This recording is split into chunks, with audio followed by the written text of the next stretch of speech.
हमारे YouTube channel में। तो आज की वीडियो में देखेंगे 9 क्लास का मॉडल पेपर का सोशल साइंस का तीसरा सेट। ठीक है, ये तीसरा सेट रह गया था तो आज इसको कंप्लीट कर देते हैं। और हिंदी का भी तीसरा सेट बचा हुआ है तो उसको भी कर देंगे बहुत जल्द। ठीक है, तो चलिए देखते हैं ये तीसरा सेट में क्या क्या क्वेश्चन है और उसका आंसर क्या क्या होगा। बाकी उधर मैथ चल रहा है और साइंस का भी देंगे कल से वीडियो, है ना। तो चैनल में नए हो तो सब्सक्राइब कर लीजिएगा, बेल का आइकन को प्रेस करके नोटिफिकेशन ऑन कर लीजिएगा।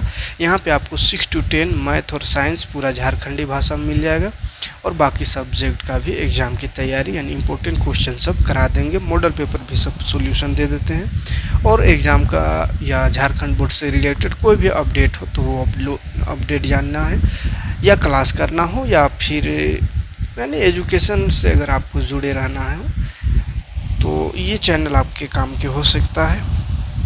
सब्सक्राइब ज़रूर करिए और वीडियो को शेयर कीजिए ज़्यादा से ज़्यादा लोगों तक, ताकि ज़्यादा स्टूडेंट रहे तो हम और बेहतर तरीके से आपको पढ़ाने का प्रयास करेंगे। तो चलिए 9 क्लास सोशल साइंस तीसरा सेट। पहला क्वेश्चन है, धुरी शक्तियों में मुख्यतः कौन कौन देश शामिल थे। ये क्वेश्चन है। फिर है, स्लीपर से आप क्या समझते हैं, निर्धारणता रेखा से आप क्या समझते हैं, सार्वजनिक वितरण प्रणाली से आप क्या समझते हैं। तो इस तरह का क्वेश्चन है, ये सब क्वेश्चन आपके पास होगा ही। आंसर में आते हैं तो ये सॉल्यूशन में। ठीक है, क्वेश्चन देखिए, पहला क्वेश्चन, धुरी शक्तियों में कौन कौन से देश शामिल थे। ये क्वेश्चन था, आंसर हो जाएगा जर्मनी, इटली, जापान और सहयोगी, ये देश शामिल थे। स्लीपर से आप क्या समझते हैं, दूसरा नंबर क्वेश्चन, उसका आंसर हो जाएगा रेल की पटरी के आर पार लगे लकड़ी के तख्ते जो पटरियों को उनकी जगह पर रोके रखता है उसे स्लीपर कहते हैं। ठीक है, तो रेल की पटरी के आर पार जो लकड़ी का तख्ता लगा होता है जो पटरी को एक जगह रोके रखता है उसी को स्लीपर कहते हैं। ठीक है, तीसरा क्वेश्चन था, निर्धारणता रेखा से क्या समझते हैं ना। निर्धारणता रेखा से आप क्या समझते हैं, देखिए निर्धारणता रेखा या आय तथा उपयोग के न्यूनतम स्तर को निर्धारणता रेखा कहा जाता है। ठीक है, आय तथा उपयोग के आय या उपयोग के न्यूनतम स्तर को निर्धारणता रेखा। तो भारत में निर्धारणता रेखा, अच्छा 2 नंबर क्वेश्चन है तो बस एक लाइन ही लिखना काफ़ी है, लेकिन अगर ज़्यादा लॉन्ग क्वेश्चन में इसको पूछ दे तो आप इस तरह से लिखते हैं, भारत में निर्धारणता रेखा का निर्धारण कैसे होता है, ये पूछ सकता है। तो भारत में निर्धारणता रेखा का निर्धारण निम्नलिखित 2 आधारों पर किया जाता है। तो कैलोरी आवश्यकता कितना है और इनकम के आधार पर। ठीक है, तो खैर ये क्वेश्चन में नहीं था, इतना नहीं लिखना है इस क्वेश्चन में, खाली आप क्या समझते ये पूछा है तो यहाँ तक आप लिखिएगा। ठीक है, बाकी इस तरह का क्वेश्चन भी था उस सब सेट में तो वो सब बता ही दिए थे, या पूरा देख लीजिए। अगर कहे कि भारत में निर्धारणता रेखा का निर्धारण कैसे होता है तो इसको लिखना है। ये सब आगे बढ़ेंगे तो अगला क्वेश्चन पाएंगे। क्वेश्चन है, सार्वजनिक वितरण प्रणाली किसे कहती है, चौथा नंबर क्वेश्चन। तो भारतीय खाद्य निगम के द्वारा अधिप्राप्त अनाज को सरकार विनियमित राशन दुकानों के माध्यम से समाज के गरीब तबकों में वितरित करती है, यह सार्वजनिक वितरण प्रणाली कहलाती है। ठीक है, अगला प्रश्न है, भारत सरकार ने, अच्छा क्वेश्चन क्या था, भारत में राष्ट्रीय मानव अधिकार का गठन कब किया, ये क्वेश्चन था। तो उसका आंसर होगा भारत सरकार में 1993 में मानव अधिकार आयोग गठित किया है ना। 14 राज्यों में राज्य मानव अधिकार आयोग है, तो ये कब गठित हुआ वो खाली पूछा है, तो 1993 में। अगला प्रश्न है 6 नंबर क्वेश्चन, शिक्षा का अधिकार से आप क्या समझते हैं। तो 14 साल तक के सभी बच्चों को मुफ्त और अनिवार्य शिक्षा दिलाना सरकार का उत्तरदायित्व है, यही शिक्षा का अधिकार कहलाता है। ठीक है, तो ये 8 लिखा हुआ, ये क्वेश्चन नंबर नहीं सोचना, यहाँ लिख दिया ऐसा इस तरह से इस रंग से, ये वाला ये क्वेश्चन नंबर है। ठीक है, क्वेश्चन नंबर ये 6 का है। अगला प्रश्न है, खैर नंबर से क्या मतलब है ना, वर्षा विराम 7वां नंबर क्वेश्चन बोला था। क्वेश्चन क्या था, मानसून में विराम से आप क्या समझते हैं। मानसून में तो वर्षा में विराम का अर्थ है कि मानसून वर्षा एक समय में कुछ दिनों तक ही होती है। मानसून में आने वाले ये विराम मानसूनी गर्त की गति से संबंधित होती है। तो यहाँ तक लिखना है। ठीक है, कहाँ से कहाँ तक देखिए, उधर काटा हुआ उसको नहीं लिखना, यहाँ से वर्षा में विराम का अर्थ है ये यहाँ से। ठीक, अगला क्वेश्चन है सेक्शन बी, है ना। ये 7 क्वेश्चन हो गया सेक्शन ए का 2 नंबरी क्वेश्चन। अब ये 3 नंबरी क्वेश्चन यहाँ से 3 मार्क्स का क्वेश्चन है। नास्तिकवाद का प्रचार यहूदियों के विरुद्ध घृणा उत्पन्न करने के किस प्रकार प्रभावित सिद्ध हुआ। तो ये क्वेश्चन नहीं है सेट में, थोड़ा दूसरा टाइप का। नास्तिक लोग यहूदियों से घृणा क्यों करते थे, वो क्वेश्चन है, ठीक है। तो उसका आंसर लिखिएगा, नासियों ने यहूदी लोगों को घटिया शारीरिक रचना वाले लोग तथा अवांछित वर्ग का दर्जा दिया था। नासियों ने यहूदी लोगों को ईसा मसीह का हत्यारा बताया है। उनके विचार में धर्म परिवर्तन मात्र से ही यहूदियों की समस्या से नहीं निपटा जा सकता, इसका समाधान पूर्णतः समाप्ति है। ये सोच था उन लोग का, इसलिए उन लोग नफरत करते थे उन लोग से। अगला क्वेश्चन है, औपनिवेशिक काल में व्यावसायिक खेती का विस्तार क्यों हुआ? औपनिवेशिक काल में व्यावसायिक खेती का विस्तार हुआ क्यों? उसका जवाब हो जाएगा औपनिवेशिक काल जिस 1757 से 1947 तक में कृषि विस्तार के मुख्य कारण कौन कौन थे? तो ये क्वेश्चन है, इसका आंसर हो जाएगा, मॉडल में क्वेश्चन घुमा गया है ना, मॉडल में कहा है क्वेश्चन कि औपनिवेशिक काल में व्यावसायिक खेती का विस्तार क्यों हुआ? तो 2 कारण लिखना है, तो यहाँ चलिए कारण दिखा दे रहे। 1600 तक भारत में कुल क्षेत्र में 1/6 भाग ही कृषि कार्य होता था, जो बढ़ते बढ़ते 1947 तक 1/2 भाग तक पहुँच गया। इस कृषि क्षेत्र के बढ़ने के लिए अनेक कारण उत्तरदायी थे, जिनमें से मुख्य देखिए, बहुत से औपनिवेशिक देशों को अपने कारखानों के लिए कच्चा माल चाहिए होता था, इसलिए उन्होंने अपने अधीन बस्तियों के किसानों को कृषि कार्य बढ़ाने की दिशा में बड़ा प्रोत्साहन दिया। इस प्रकार देखते ही देखते बहुत सी ऊपर और उसर माने जिसको हम लोग देहात में क्या बोलते हैं, परती है ना, उसर नाड़ जिसमें खेती उती नहीं होता, और वन्य भूमि कृषि के अधीन लाई गई। किसानों को पटसन, गन्ना, गेहूं और कपास की खेती करने को कहा गया, क्योंकि इंग्लैंड के कारखानों को ऐसे ही कच्चे माल की आवश्यकता थी। तो यही सब व्यावसायिक खेती है ना। तो पहला कारण व्यावसायिक खेती बढ़ने का। दूसरा कारण है इंग्लैंड के साथ साथ अन्य यूरोपीय देशों को भी जनसंख्या बड़ी तेज़ी से बढ़ रही थी, इसलिए उनके लिए भी एक बड़ी मात्रा में खाद और ऐश्वर्य की सामग्री की आवश्यकता थी, जो भारत जैसे बस्तियों से ही पूरी हो सकती थी।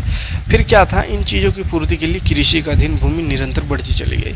और यह अगला कारण लिख सकते, यूरोप देशों में चाय, कहवा, रबर आदि की बहुत मांग थी, इसलिए ब्रिटिश सरकार ने इन चीज़ों का पैदावार को भारत में एक बड़े पैमाने पर शुरू कर दिया। ऐसा खेती को बागान खेती कहा जाता है ना। इस प्रकार की खेती में एक ही वस्तु की खेती लंबे चौड़े क्षेत्र में की जाती है। फिर क्या था, यूरोपीय विशेषकर अंग्रेज बागान मालिकों ने भूमि के बड़े बड़े भाग साफ कर वहां अपनी बागान खेती का कार्य शुरू कर दिया। तो ये सब कारण था अपनी से खेती। तो ही बोला था, तो आप लिख सकते किसी को भी दो। अगला क्वेश्चन है, शहरी क्षेत्र की अपेक्षा ग्रामीण क्षेत्रों में कैलोरी की आवश्यकता अधिक क्यों होती है? माने अधिक ऊर्जा की आवश्यकता गांव में होती है, गांव के लोगों में, और शहर में कम क्यों? तो ग्रामीण क्षेत्रों में लोगों को अधिक कैलोरी की आवश्यकता होती है, क्योंकि वे अधिक शारीरिक श्रम करते हैं। श्रम मतलब मेहनत करते हैं, सही बात है। खेती बाड़ी, कुली का बाड़ी, पूरा बहुत मेहनत का काम होता है गाँव के लोग। ग्रामीण क्षेत्रों में लोगों का मुख्य व्यवसाय खेती है, जिसके लिए अत्यधिक शारीरिक गतिविधि की आवश्यकता होती है ना। पूरा कमर तोड़ मेहनत करना पड़ता है खेती में।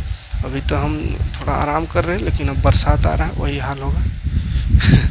गाँव में महिलाओं को भी अधिक कैलोरी की आवश्यकता होती है, क्योंकि वे घर के सभी काम बिना किसी गैजेट या इलेक्ट्रॉनिक उपकरणों की मदद से करते हैं, है ना।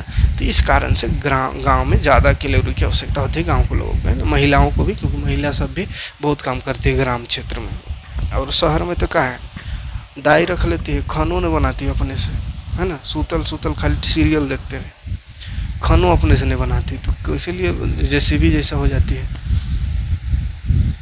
अगला क्वेश्चन 11 नंबर, आपदा के समय खाद्य सुरक्षा कैसे प्रभावित होती है, व्याख्या करना है। तो क्वेश्चन ऐसे ही है, क्वेश्चन किसी आपदा के दौरान खाद्य सुरक्षा कैसे प्रभावित, हाँ ऐसे ही क्वेश्चन है मॉडल में भी। आंसर इसका हो जाएगा, देखिए, प्राकृतिक आपदा जैसे सूखे के कारण खाद्यान्न की कुल उपज में गिरावट आती है, जिससे प्रभावित क्षेत्र में अनाज की कमी हो जाती है। खाद्यान्न की कमी से कीमतों में वृद्धि हो जाती है। कुछ लोग ऊंचे कीमतों पर खाद्य पदार्थ नहीं खरीद सकते, क्योंकि वे आर्थिक रूप से कमज़ोर होते हैं। अगर आपदा अधिक देर तक रहे तो भूखमरी की स्थिति बन जाती है और अकाल पड़ सकता है। अकाल के कारण भूखमरी महामारी फैलने से असंख्य लोगों की मृत्यु होती है। ठीक है, अगला प्रश्न की ओर बढ़ेंगे। तो 12 नंबर क्वेश्चन कह रहा है कि लोकतंत्र में चुनाव की आवश्यकता क्यों होती है? ठीक है, तो लोकतंत्र में चुनाव कराने की आवश्यकता क्यों होती है? इसका आंसर है, किसी लोकतंत्र के लिए एक ऐसी व्यवस्था अपेक्षित होती है जिसके द्वारा जनता नियमित समय अंतराल में अपने प्रतिनिधियों को चुन सकती है तथा यदि चाहे तो उनको बदल भी सकती है। यह व्यवस्था चुनाव कहलाती है। इसलिए प्रतिनिधि लोकतंत्र में चुनावों को आवश्यक समझा जाता है। चुनाव मतदाता बहुत से विकल्प बना सकते हैं। पहला, वे अपने लिए कानूनों को बनाने वाले का चयन कर सकते हैं। वे सरकार बनाने और मुख्य फैसलों को लेने वाले को चुन सकते हैं। वे उस दल को चुन सकते हैं जिसकी नीतियां सरकार और कानून निर्माण में मार्गदर्शक बनेगी। ठीक है, ये चुनाव प्रक्रिया से क्वेश्चन था। अगला 13 नंबर क्वेश्चन है, लोकतंत्र 13 नंबर में मानव अधिकार से आप क्या समझते हैं? तो देखिए, मानव अधिकार लोगों के तार्किक दावे, इन्हें समाज से स्वीकृति और अदालतों द्वारा मान्यता मिली होती है। लोकतंत्र की स्थापना के लिए अधिकारों का होना, मानवाधिकार होना जरूरी है। भारत में हर नागरिक को 6 मौलिक अधिकार हासिल किए। तो ये सबको लिख दीजिएगा। पर्णपाती वन क्वेश्चन है, उष्णकटिबंध पर्णपाती वन का वर्णन करें। तो उष्णकटिबंध पर्णपाती वन क्या है उसको समझ देखिए। ये उन क्षेत्रों में पाए जाते हैं जहाँ वार्षिक वर्षा 70 से 200 सेंटीमीटर के बीच होता है। 70 से 200 सेंटीमीटर के बीच जहाँ वार्षिक वर्षा होता है, वैसे क्षेत्रों में ये उष्णकटिबंध पर्णपाती वन पाया जाता है। इन वनों में पौधे अपने पत्ते शुष्क गर्मी के मौसम में 6 से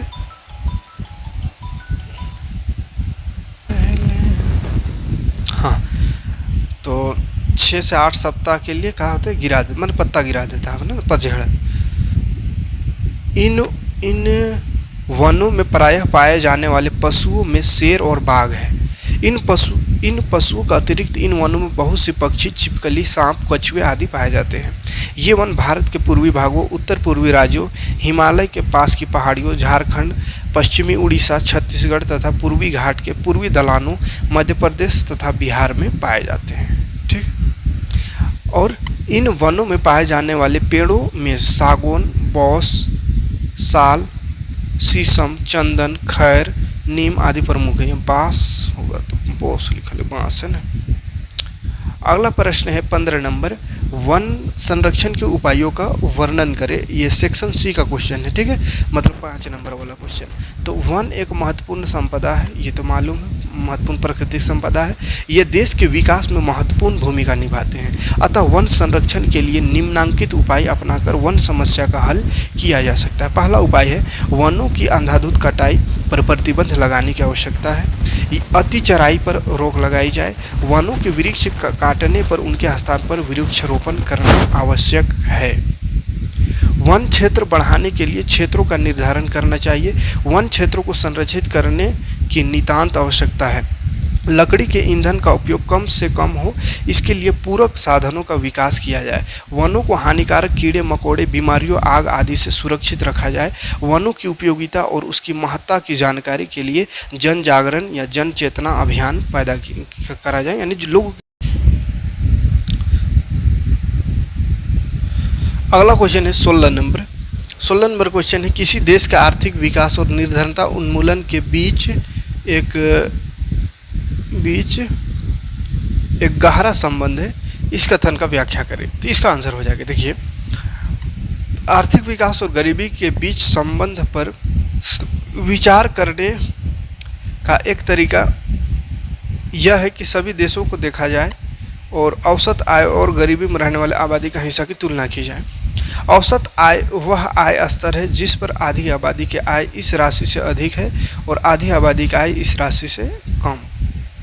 संख्यावादी औसत आय के बजाय औसत आय पर ध्यान केंद्रित करते हैं, क्योंकि बहुत उच्च स्तर के आय वाले लोगों की एक छोटी संख्या औसत को औसत से कहीं अधिक बदल देती है और किसी देश की आय प्रोफाइल की विकृत तस्वीर को जन्म दे सकती है। यह समझ में आता है कि गरीबी का दर अर्थव्यवस्था के समग्र स्वास्थ्य से संबंधित है। जैसे जैसे अर्थव्यवस्था बढ़ती है वैसे वैसे रोजगार, आय में वृद्धि और अवसर भी मिलते हैं।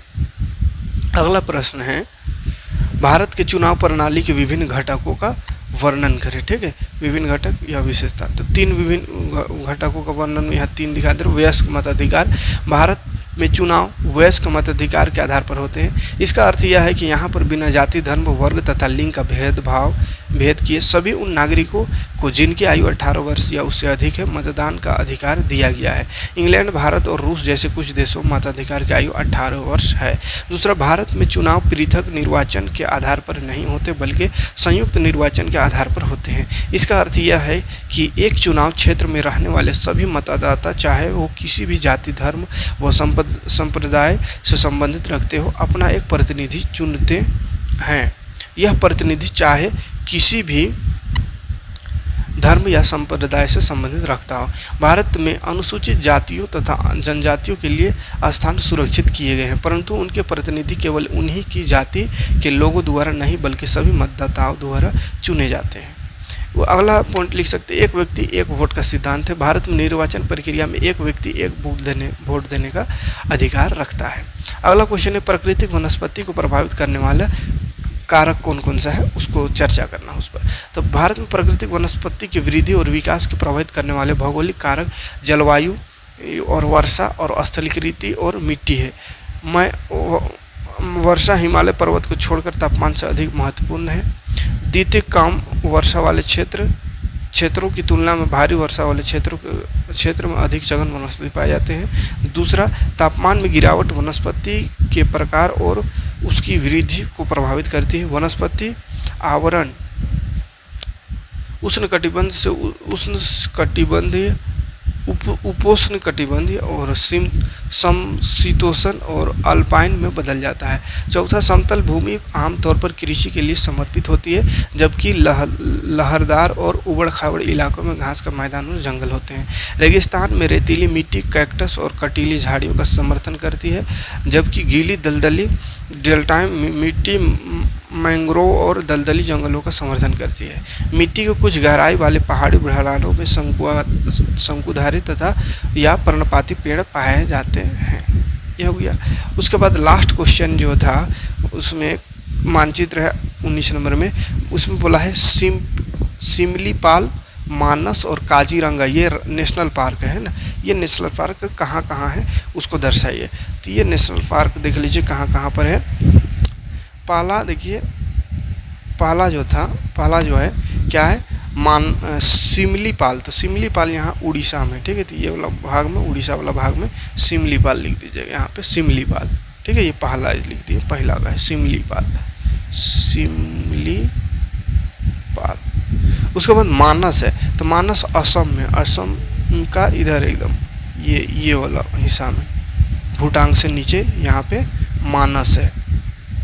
और एक है काजीरंगा, तो ये आसाम, ये भी आसाम, यहाँ पे काजीरंगा, तो यहाँ पे रंग दीजिएगा काजीरंगा, ठीक है, आसाम में। तो चलिए, उम्मीद है वीडियो काम का लगा होगा, तो लाइक और कमेंट जरूर करिए। मिलते हैं नेक्स्ट वीडियो में नेक्स्ट कोई क्लास लेकर। थैंक्स।